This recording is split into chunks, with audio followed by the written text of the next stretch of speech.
the story behind Knights of the Eternal Throne is really kind of paying off on a lot of storyline that we've been telling on the Old Republic for 5 years now. You're facing this eternal empire, this deadly group of enemies from beyond the edge of the galaxy, who kind of see you as an outsider to their group. Valkorion, who's the Emperor, who's incredibly powerful and dangerous, and his son Arkin, who's always been trying to prove himself to his father, prove that he could be a leader, and never quite measuring up. You kind of become the enemy of this family as Valkorion, the father, aligns himself with you instead of his children. We've got in particular, two new planets that players are going to get to explore.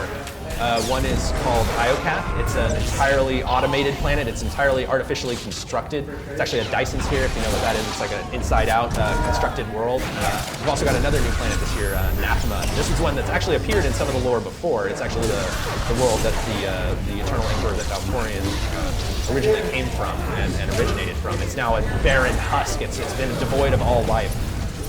So it's going to be interesting to see kind of where he came from, and also how that planet has now become important to his children, particularly his daughter Valen. This year we really wanted to make choices feel more important, more impactful by really kind of paying them off both immediately, like seeing the results, viscerally, immediately, like, oh my gosh, I just did something horrible, or oh, I just did something amazing and heroic.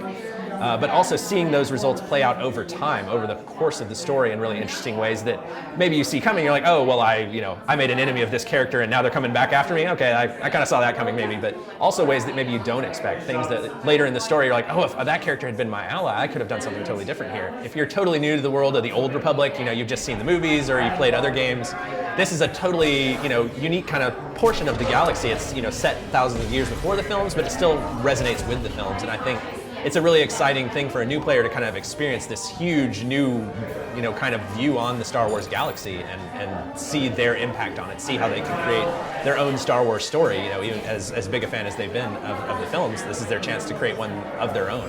And I think that's really exciting for a new player. For older players, for people who are either coming back after a long time or they've been with us all along, I think this is, honestly, I think it's our best story that we've told yet. I think we've got some of the coolest gameplay we've ever done, certainly new stuff that they haven't seen before, even if they played Old Republic since day one. So I think it's going to be a really exciting expansion for them.